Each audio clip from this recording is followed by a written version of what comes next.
नमः संस्कृताय। नमस्कार छात्रों, आज हम काव्य प्रकाश जो आचार्य मम्मट द्वारा रचित है, इस ग्रंथ के जो लघु प्रश्न उत्तर हैं उनका अध्ययन करेंगे। और ये जो वीडियो है ये शास्त्री द्वितीय वर्ष के छात्रों हेतु है। मैं डॉक्टर रवि, सहायकाचार्य, ऋषिकुल संस्कृत महाविद्यालय गुरुग्राम से। आइए देखते हैं लघु प्रश्न किस प्रकार से आपकी परीक्षा में जो आते हैं। ये 10 प्रश्न आते हैं जिनका उत्तर देने पर आपको 20 अंक अर्जन होंगे। तो बहुत ही महत्वपूर्ण प्रश्न है। आइए किस प्रकार देखते हैं।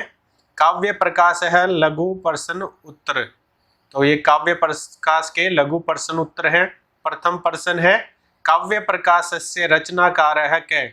काव्य प्रकाश के रचनाकार तो आरंभ में भी हमने बताया आचार्य मम्मट। आचार्य मम्मट हुए हैं जिन्होंने काव्य प्रकाश की रचना की है। मम्मट कस्य देशस्य निवासी आसीत? तो ये कौन से देश के निवासी थे, यहाँ पर पूछा गया है। कश्मीर देशस्य, कश्मीर देश के ये निवासी माने जाते हैं। मम्मटस्य पितुः किम नाम? मम्मट के पिता का क्या नाम था? तो जयट इनके पिता का नाम था। मम्मट कुत्र विद्या अध्ययनम चकारः? मम्मट ने विद्या अध्ययन कहाँ पर किया? तो वाराणस्याम, वाराणसी में इन्होंने विद्या अध्ययन किया। काव्य प्रकाश कतिषु उल्लासेषु विभक्तः वर्तते? तो 10 उल्लासेषु, 10 उल्लासों में काव्य प्रकाश विभक्त है। संप्रति काव्य प्रकाशस्य कियतः टीकाः समुपलभ्यन्ते? अभी जो काव्य प्रकाश है उस ग्रंथ पे कितनी जो टीकाएं हैं वो प्राप्त होती हैं? तो 75 टीकाः, 75 टीकाएं अभी प्राप्त होती है।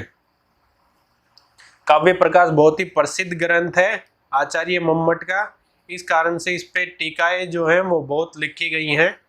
तो ये भी एक बात है। काव्य प्रकाशस्य सर्वाधिका प्राचीनः टीका का वर्तते? काव्य प्रकाश की सबसे प्राचीन टीका कौन सी है? तो माणिक्य चंद्रकृतः संकेत टीका, माणिक्य चंद्र द्वारा रचित संकेत टीका है जो सबसे प्राचीन आज उपलब्ध होती है। आचार्य मम्मट है कै काल है? आचार्य मम्मट का काल कौन सा था? ख्रीष्टाब्दस्य एकादश शतकम, तो 11वीं शताब्दी इनका काल माना जाता है। काव्य प्रकाशस्य अध्यायस्य अपर नाम किम? काव्य प्रकाश के अध्यायों का अपर नाम क्या है? तो उल्लास है। इनके जो काव्य प्रकाश जो ग्रंथ है उसके अध्यायों का नाम उल्लास है।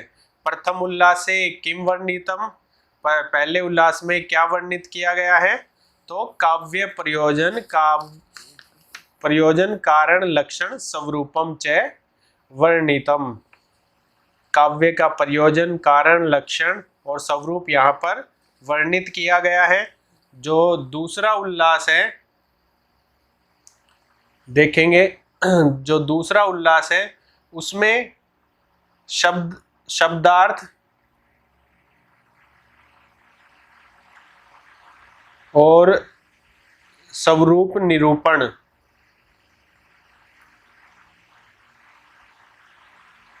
शब्दार्थ स्वरूप निरूपण किया गया है। और जो तीसरा उल्लास है उसके अंदर अर्थ व्यंजना, अर्थ व्यंजकता का वर्णन है। और जो चौथा है उसके अंदर है ध्वनि निर्णय, उसके अंदर ध्वनि निर्णय के ऊपर चर्चा की गई है। पांचवें उल्लास में, जो पांचवा उल्लास है उसमें ध्वनि गुणीभूत व्यंग संकीर्णः, गुणीभूत व्यंग्य संकीर्ण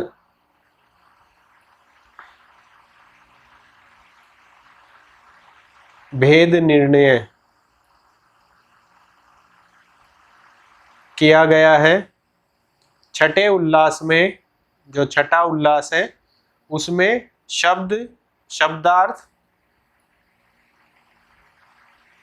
चित्र निरूपण किया गया है। सातवां जो उल्लास है उसमें दोष दर्शन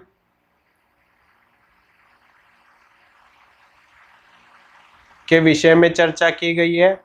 आठवें उल्लास में गुणालंकार भेद, गुणालंकार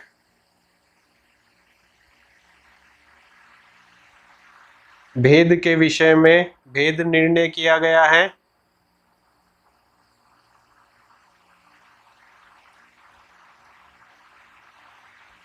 और नौवां जो उल्लास है उसके अंदर शब्दालंकार निर्णय, शब्दालंकार,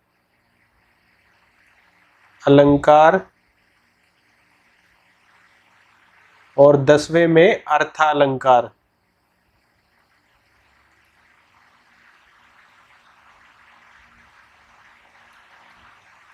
कार के विषय में चर्चा की गई है।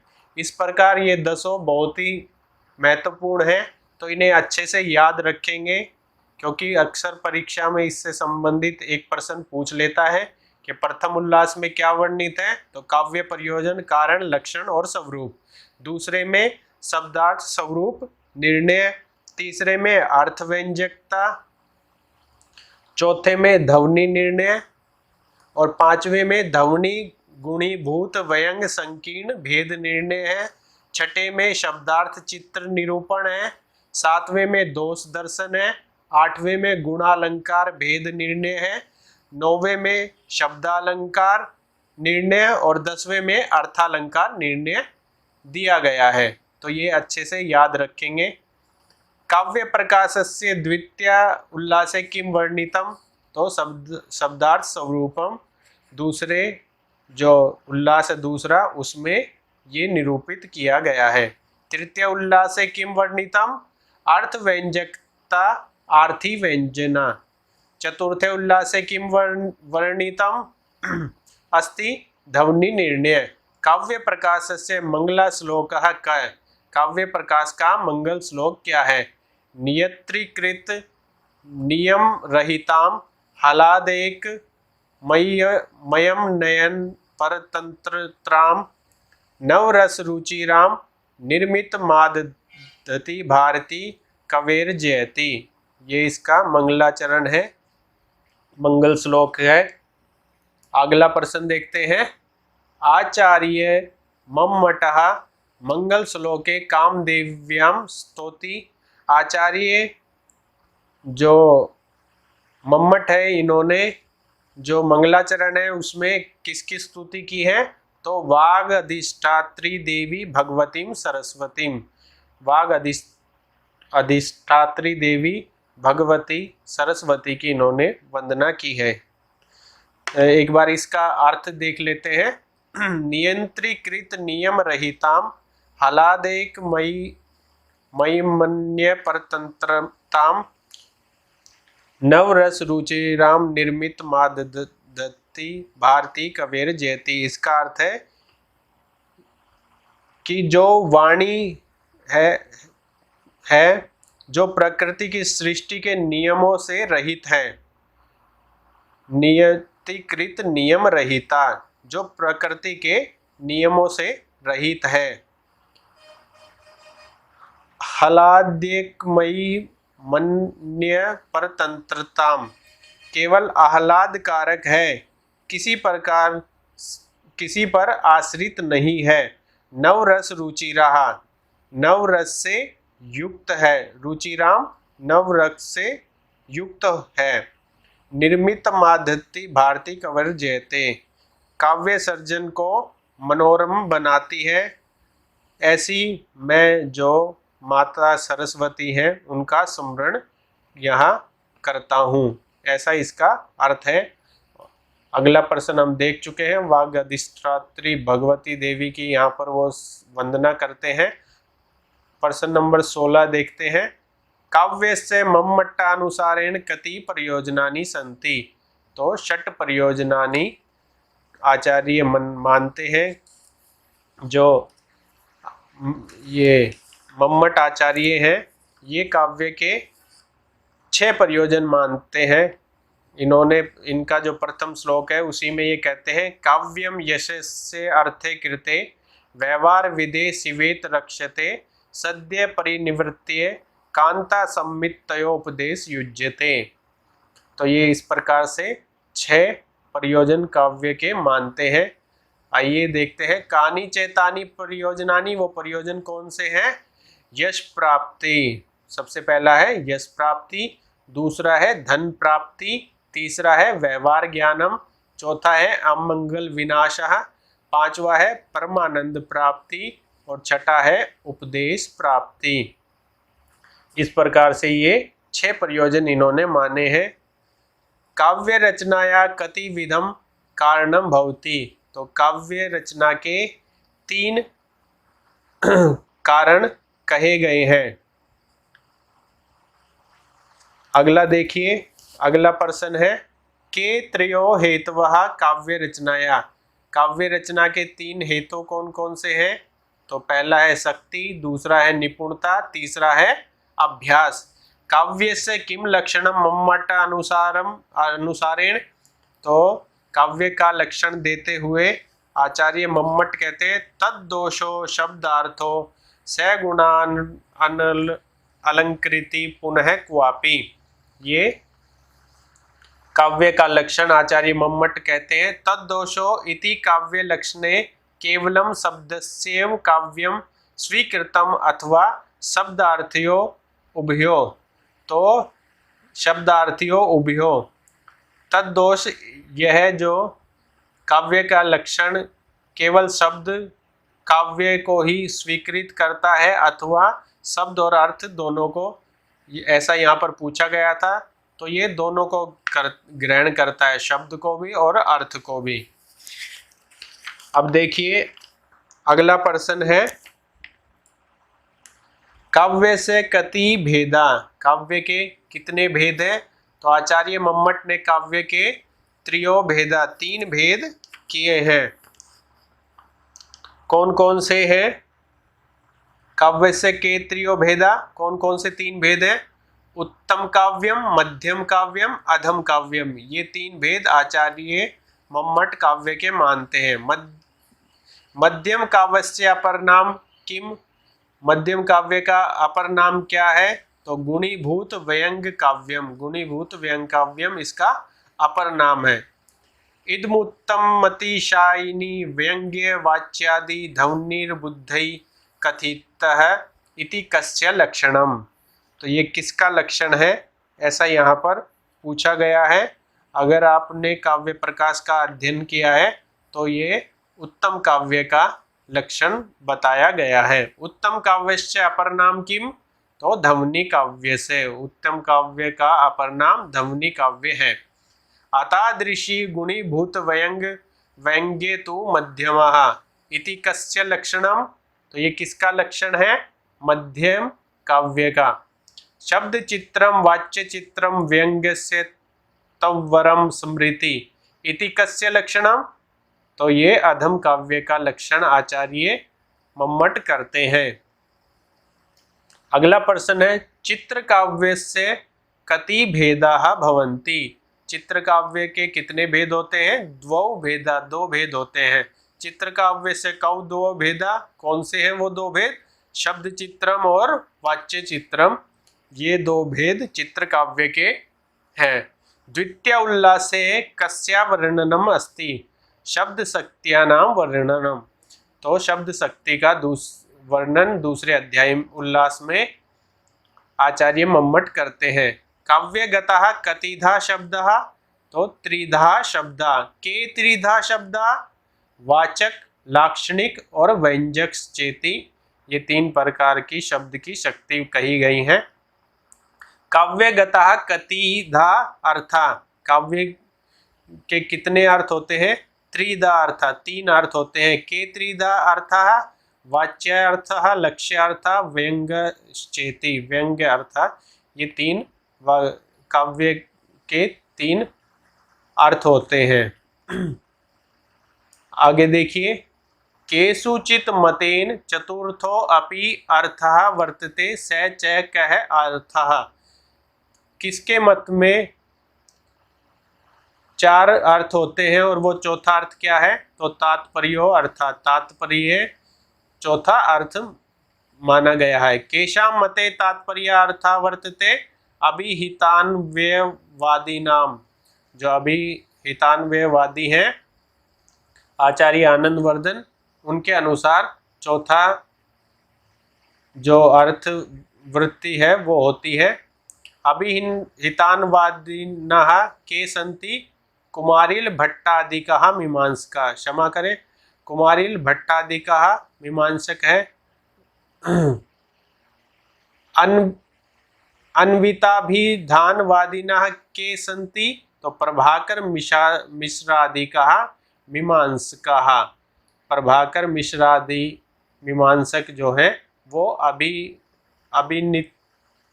अभिन्विताभिधानवादीन है।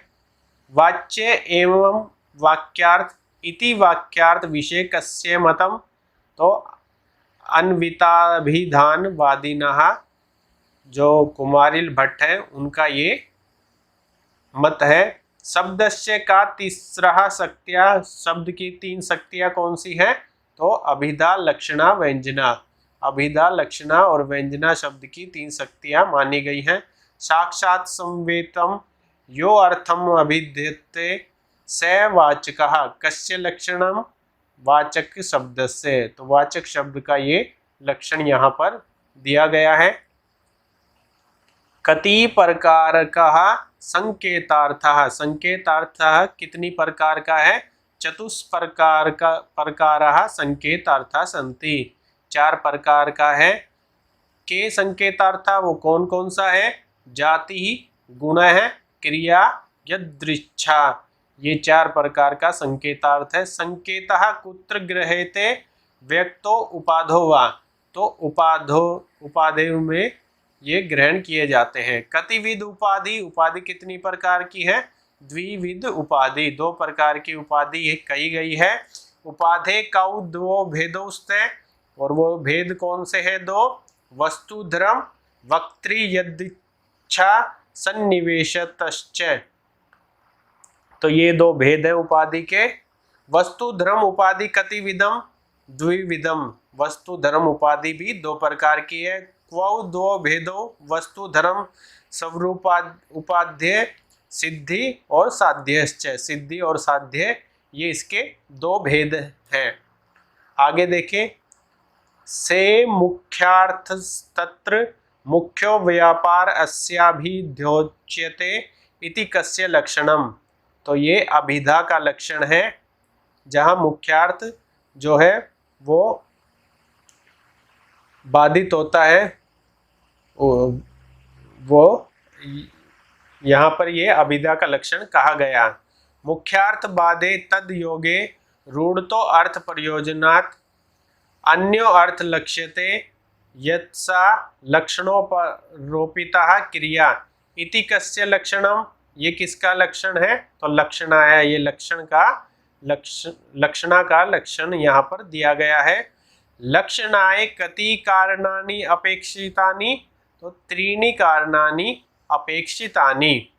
कानि च तानि कारणानि लक्षणाय अपेक्षितानि, कौन से वो तीन कारण हैं जो लक्षणा के लिए अपेक्षित है बताए गए हैं? मुख्यार्थस्य बाधा, मुख्यार्थ की बाधा, मुख्यार्थेन सह लक्ष्यार्थस्य योग, मुख्यार्थ के साथ लक्ष्यार्थ का योग, रूढ़ि प्रयोजनान्यतर हेतु कत्व च, ये तीन जो लक्षणा के लिए तीन कारण अपेक्षित है। लक्षणाया कति भेदा, लक्षणा के कितने भेद हैं? षट भेदा, लक्षणा के 6 भेद कहे हैं। लक्षणाया के षड भेदा भवन्ति, कौन से 6 भेद हैं? उपादान लक्षणा, लक्षण लक्षणा, शुद्रासारोपः, शुद्ध्या साध्यवसाना और गौणी लक्षणा, गौणी साध्यवसान च। ये 6 भेद आचार्य मम्मट ने किए हैं और साहित्य दर्पणकार हुए हैं, उन्होंने इसके 80 भेद किए हैं। उपादान लक्षणाया किम उदाहरणम कुंता प्रविशन्ति, उपादान लक्षणा का उदाहरण क्या है? तो कुंता प्रविशन्ति, ये उपादान लक्षणा का उदाहरण है। आगे देखिए, उपादान लक्षणाया किम लक्षणम सवसिद्धे पराक्षेप, ये उपादान लक्षणा का लक्षण है। लक्षण लक्षणाया किम लक्षणम, तो प्रार्थम सव समर्पणम, प्रार्थम सव समर्पणम लक्षण लक्षणाया लक्षणम वर्तते। लक्षण लक्षणाया किम उदाहरणम, तो गंगायाम घोषः, ये लक्षण लक्षणा का उदाहरण है। अनेकार्थस्य वाचक तो नियम के संयोगाद उदाहरणम लिखता है, तो इसका उदाहरण हो जाएगा सशंख चक्रौ हरि, ये इसका उदाहरण हो जाएगा। अनेकार्थस्य वाचक नियम के विप्रयोगस्य उदाहरणम लिखता, तो विप्रयोग का उदाहरण हो जाएगा असंख्य चक्रो हरि, उसी जो ये बात है कही गई है सशंख चक्रो हरि, इसी का विपरीत असंख्य चक्रो हरि हो जाएगा। अनेक कार्यस्य वाचकत्व नियम के साहचार्यस्य उदाहरणम राम लक्षणम लक्ष्मणौ, तो ये इसका उदाहरण हो जाएगा। व्यंजना व्यापार युक्तः कै शब्द, व्यंजना व्यापार से युक्त कौन सा शब्द है?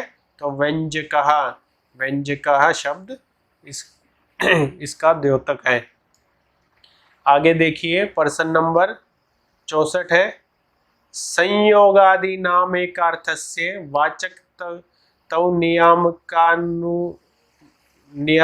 का नाम उदाहरणानि लिखता है, तो इसके उदाहरण हो जाएंगे। संयोग का हो जाएगा सशंख चक्रौ, विप्रयोग का हो जाएगा असंख चक्रौ हरि, साहचर्यम का हो जाएगा राम लक्षणौ, विरोध का हो जाएगा राम अर्जुन गतिस्तयोः, अर्थ का हो जाएगा स्थानुम भज भवच्छद्दे, प्रकरणम का हो जाएगा सर्वम जानाति देवः, लिंगम का हो जाएगा कुपितो हो मकर ध्वजः, अन्य शब्द सन्निधान से उदाहरणम देवस्य पुराते इति संभो, सामान्यार्थम मधुना मतः पिकः, औचित्यम का हो जाएगा उदाहरण पातुम वो दयिता मुखम, देशः का हो जाएगा भात्यत्र परमेश्वरः, काल का हो जाएगा चित्रार्थानु अनुर्विभाति, व्यक्ति का हो जाएगा मित्रम भाति, सवरादि नाम उदाहरणम इंद्र शंभु, ये इसका उदाहरण हो जाएगा। आगे तृतीय उल्लास से प्रश्न है,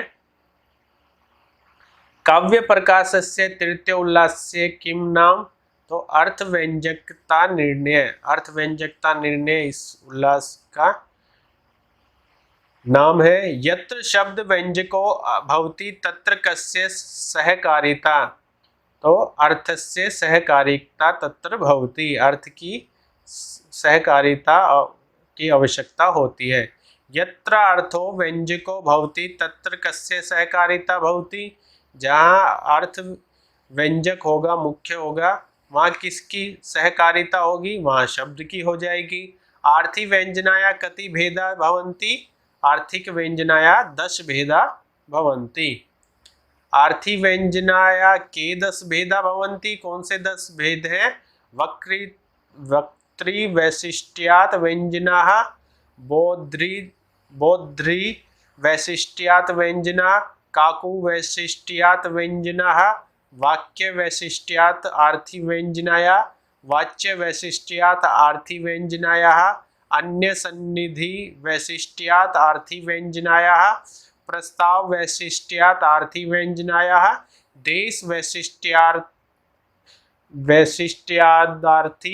व्यंजना, काल वैशिष्ट्यार्थी व्यंजना, और 10वां है चेष्टादि वैशिष्ट्यार्थी व्यंजना। ये 10 व्यंजना के भेद हो जाएंगे।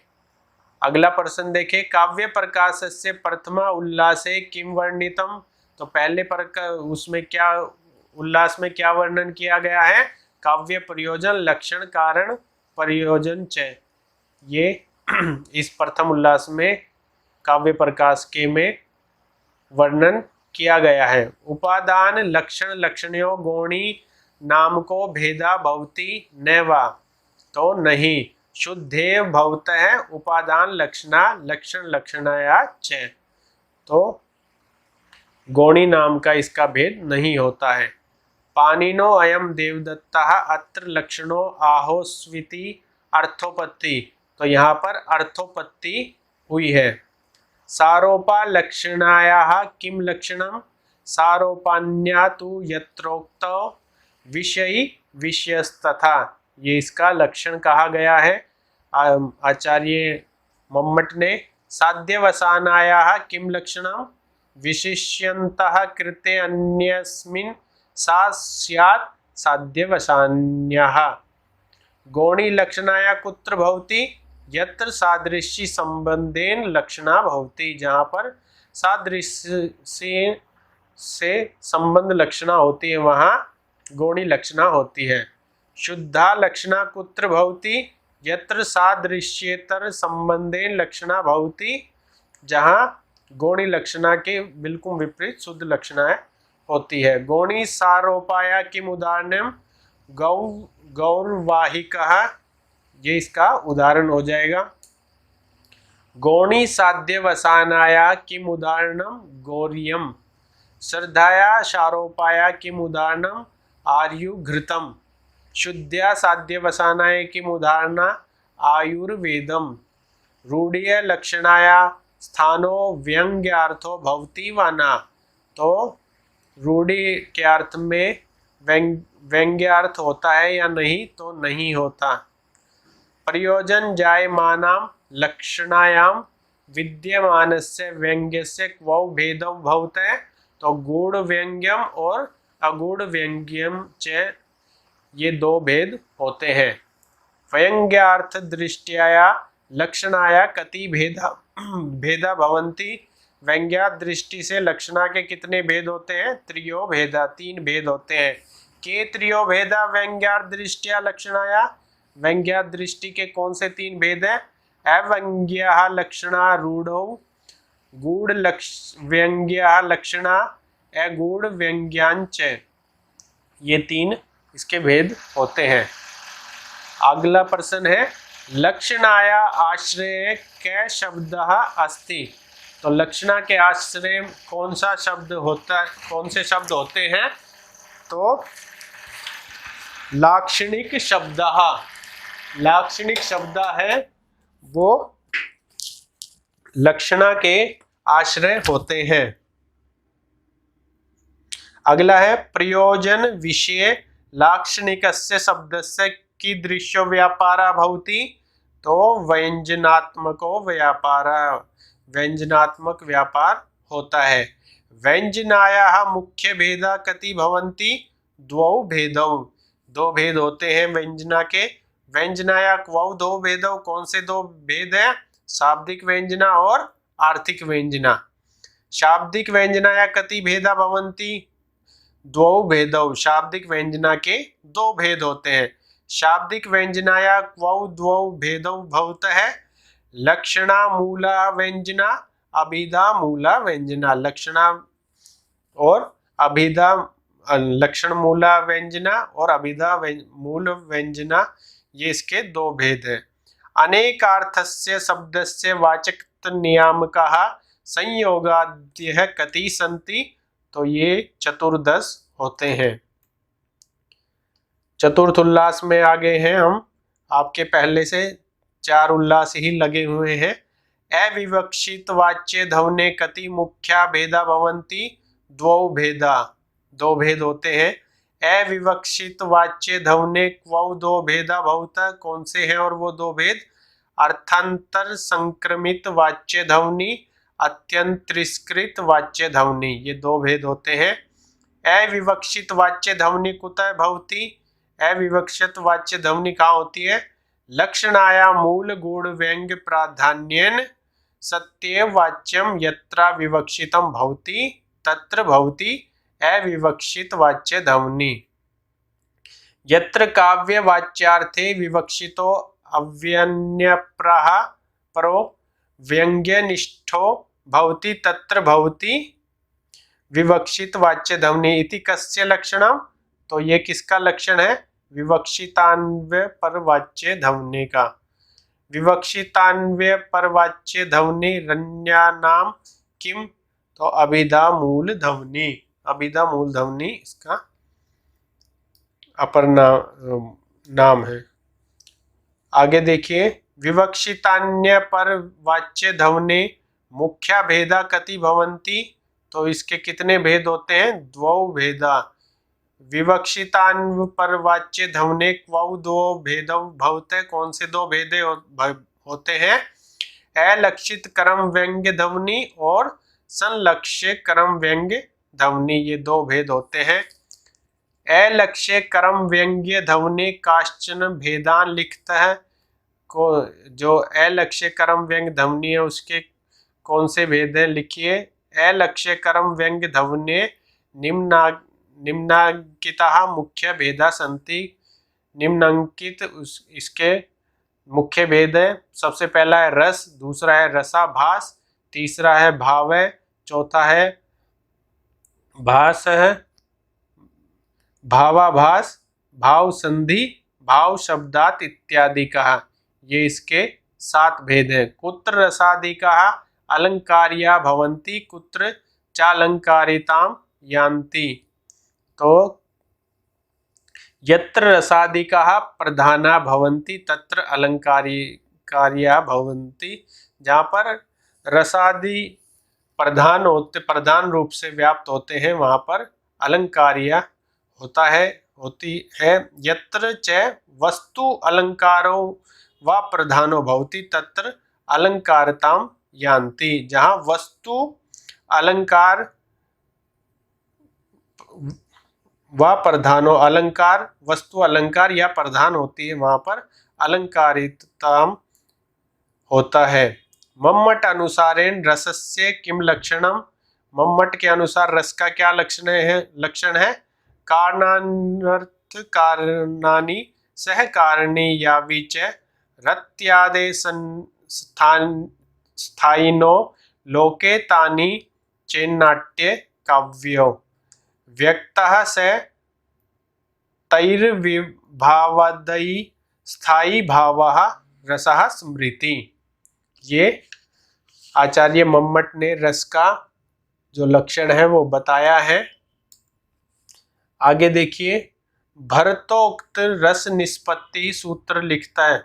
जो भरत है, भरत मुनि है, उनके द्वारा निष्पत्ति मंत्र है रस का। विभावानुभाव व्याभिचारी भाव संयोगाद रस निष्पत्ति। आगे देखिए, मम्मट पूर्ववर्तीनः रस सूत्र व्याख्याकारा के प्रधान संति। तो मम्मट से पूर्व जो रस सूत्र के व्याख्याकार कौन प्रधान रूप से हुए हैं? तो सबसे पहले भट्टोलट हुए हैं, श्री शंकुक हुए हैं, भट्ट नायक हुए हैं और अभिनव गुप्त, ये 4 उनसे पूर्व रस के व्याख्याकार हुए हैं। रस पे इन्होंने व्याख्या की है। भट्ट लोलटस्य कै वाद है? तो रस भुक्तिवाद भट्ट लोलट का प्रमुख वाद है, विचार है। श्री शंकुक कै वादा? श्री शंकुक का कौन सा वाद है? रसानुमितिवाद। रसानुमितिवाद श्री शंकुक का है। अभिनव गुप्त कै वादा? अभिनव गुप्त का कौन सा वाद है? रसा अभिव्यक्तिवाद। रसा अभिव्यक्तिवाद अभिनव गुप्त का प्रमुख विचार है। अभिनव गुप्त पादाचार्य केन प्रकारेण रसस्य कार्यत्व निराशंकार्षितः। तो रसेन कार्यम विवावादि विनाशे तस्य संभव प्रसंगात। इस प्रकार उन्होंने जो रस है उसका निराशंकार्षित किया है। नाट्य कति रसा स्मृता। नाट्य में कितने रस माने जाते हैं? तो श्रृंगार, हास्य, करुण, रौद्र, वीर, भयानक, विभत्साद्भुत इत्यष्टौ नाट्ये रसा स्मृतः एवं अष्टौ रसा सन्ति। सबसे पहला है श्रृंगार, दूसरा है हास्य, तीसरा है करुण, चौथा है रौद्र, पांचवा है वीर, छठा है भयानक, सातवां है विभत्स और आठवां है अद्भुत। ये आठ रस नाट्य में माने गए हैं। श्रृंगार से कति भेदो। श्रृंगार रस के कितने भेद हैं? द्वौ भेदो, दो भेद है। काउ द्वौ भेदो श्रृंगारस्य स्तः। कौन से दो भेद है? संभोग श्रृंगार, विप्रलभ श्रृंगार। विप्रलभ श्रृंगार से कति भेदा? पंच भेदा। विप्रलभ श्रृंगार के 5 भेद होते हैं। कियंतो स्थायी भावा संति अष्टौ स्थायी भावा। 8 स्थायी भाव कहे गए। के चेते स्थायी भावा संति। तो वो कौन से स्थायी भाव है? रतिर, हास्यश्च, शोकश्च, क्रोधोत्सवो, भयं तथो जुगुप्सा, विस्मयश्चेति स्थायी भावा प्रकृतः। ये 8 रस कहे गए हैं उनके स्थायी भाव कहे गए हैं। रति, हास, शोक, क्रोध, उत्साह, भय, जुगुप्सा, विस्मय। ये 8 रस कहे गए उनके स्थायी भाव बताए गए हैं। अगला है कस्य रसस्य कै स्थायी भावः वर्तते। तो देखिए श्रृंगारस्य रति, हास्यस्य हास, करुणस्य शोक, रौद्रस्य क्रोध, वीर रसस्य उत्साह, भयानक रसस्य भयम, विभत्स रसस्य जुगुप्सा, अद्भुत रसस्य विस्मय। ये 8 जो रस है उनके 8 स्थायी भाव ये कहे गए हैं। अगला प्रश्न है रसस्य कियंतो व्याभिचारी भावा संति। तो 33 व्याभिचारी भावा संति। 33 व्याभिचारी भाव कहे गए हैं रस के। व्याभिचारी भावानाम नामानि लिखत। वो कौन से 33 हैं? देखिए सबसे पहला है निर्वेद, गलानी, शंका, असूया, मद, श्रम, आलस्य, दैन्यम, चिंता, मोह, स्मृति, घृति, व्रीड़ा, चापलता, हर्ष, आवेग, जड़ता, गर्व, विषादः, आत्सुक्यम, निद्रा, अपस्मारः, सुप्तः, प्रबोधः, अमृषः, अव्यहितः, उग्रता, मति, व्याधि, उन्माद, मरणम, त्रासः, वितर्कः। ये 33 व्याभिचारी भाव कहे गए हैं। मम्मटाभिमते नवमो रसः कै। मम्मट के मत में 9वां रस कौन सा है? तो शांत रस हो। शांत रस उन्होंने 9वां रस माना गया है। शांत रसस्य स्थायी भाव का निर्वेदः। शांत रस का स्थायी भाव निर्वेद माना गया है। भावस्य किम स्वरूपम आहार आचार्य मम्मटः। भाव का क्या स्वरूप आचार्य मम्मट ने कहा गया है? रतिर देवादि विषया व्याभिचारी तथा जितः भावा प्रोक्तः। तो ये आचार्य मम्मट ने भाव के स्वरूप में बताया है। को नाम रसाभासा। रस आभास का क्या नाम? रसभास क्या होता है? तो रसस्यानुचितः रूपेण वर्णनम रसाभासा। रस का अनुचित रूप से वर्णन रसाभास कहा गया है। को नाम भावाभासा। भावस्य अनुचित रूपेण वर्णनम भावाभासा, भाव का अनुचित रूप से वर्णन भावाभास आचार्य मम्मट ने कहा गया है। इसी के साथ वीडियो का अंत होता है। आपका धन्यवाद। और ये जो लघु प्रश्न उत्तर हैं आपके, इनमें से 10 प्रश्न पूछे जाते हैं जो कि 20 अंक के होते हैं, बहुत ही महत्वपूर्ण है। तो इन्हें अच्छे से देख लेंगे, समझ लेंगे। कहीं कोई समस्या आए तो आप विद्यालय से संपर्क कर सकते हैं। मैं डॉक्टर रवि, सहायकाचार्य ऋषिकुल संस्कृत महाविद्यालय गुरुग्राम से। अगर वीडियो पसंद आई हो तो लाइक करें, अपने मित्रों के साथ शेयर करें। एक बार पुनः आपका धन्यवाद।